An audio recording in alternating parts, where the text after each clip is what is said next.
सोचिए, आप घर पर हैं। अचानक जमीन हिलने लगती है, दीवारों पर लगी तस्वीरें गिरने लगती हैं, पंखे जोर से हिलते हैं। डर से आपका शरीर जवाब देना बंद कर देता है। यह कोई कल्पना नहीं, बल्कि एक भूकंप का दृश्य है। क्या हम वाकई इसके लिए तैयार हैं? यह सवाल हम सबके मन में बार बार उठता है, खासकर जब हम भूकंप की खबरें सुनते हैं। यह एक ऐसी प्राकृतिक आपदा है जिसका अंदाजा लगाना मुश्किल है, लेकिन इससे होने वाले नुकसान को कम जरूर किया जा सकता है। यह लेख भूकंप से जुड़े हर पहलू पर प्रकाश डालता है।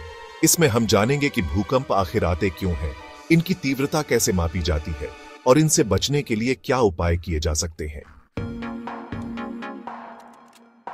धरती की सतह कई विशाल प्लेटों से बनी है। ये प्लेटें हमेशा धीरे धीरे गतिमान रहती हैं। जब ये प्लेटें आपस में टकराती हैं, रगड़ती हैं या एक दूसरे से दूर जाती हैं, तो ऊर्जा निकलती है। यह ऊर्जा तरंगों के रूप में धरती की सतह तक पहुंचती है, जिससे कंपन होता है। इसी कंपन को हम भूकंप कहते हैं। जिस स्थान पर प्लेटों में हलचल होती है, उसे भूकंप का केंद्र या फोकस कहा जाता है। भूकंप की तीव्रता मापने के लिए रिक्टर स्केल का इस्तेमाल किया जाता है। यह एक गणितीय पैमाना है जो 1 से 10 तक होता है। रिक्टर स्केल पर हर एक अंक पिछले अंक से 10 गुना ज्यादा ऊर्जा दर्शाता है। यानी 7 तीव्रता का भूकंप 6 तीव्रता वाले भूकंप से 10 गुना ज्यादा शक्तिशाली होता है। भारत भूकंप के लिहाज से संवेदनशील क्षेत्र में आता है। यहां कई बार विनाशकारी भूकंप आ चुके हैं। 1934 का बिहार नेपाल भूकंप, 2001 का गुजरात भूकंप और 2005 का कश्मीर भूकंप इसके कुछ भयानक उदाहरण हैं। इन भूकंपों ने हजारों लोगों की जान ली और भारी तबाही मचाई। यह जरूरी है कि हम अपने इतिहास से सबक लें और भविष्य के लिए तैयार रहें। भूकंप के दौरान धरती हिलती है, दीवारों में दरारें पड़ जाती हैं, चीख पुकार मच जाती है। लोग जान बचाने के लिए इधर उधर भागते हैं, बिजली के खंभे गिर जाते हैं, अंधेरा छा जाता है। यह एक ऐसा मंजर होता है जिसे शब्दों में बयां करना मुश्किल है। भूकंप के बाद का दृश्य और भी भयावह होता है। हर तरफ मलबा ही मलबा दिखाई देता है। लोग अपनों को ढूंढते फिरते हैं। क्या होगा अगर आज 8+ तीव्रता का भूकंप आए? 8 से अधिक तीव्रता का भूकंप एक महाविनाशकारी आपदा होगी।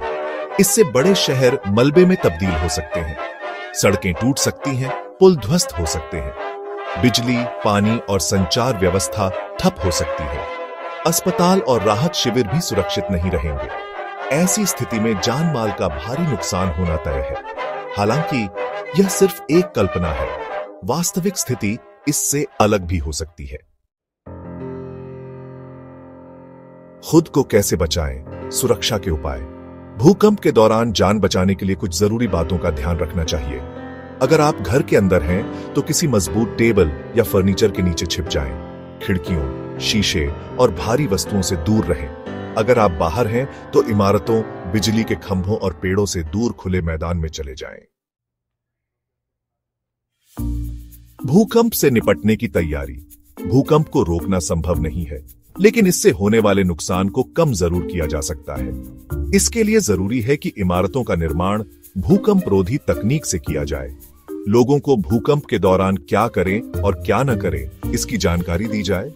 राहत और बचाव कार्यों के लिए हमेशा तैयार रहना चाहिए। क्या हम सच में तैयार हैं? यह सवाल आज भी उतना ही प्रासंगिक है जितना पहले था। हमें भूकंप के खतरे को गंभीरता से लेना होगा।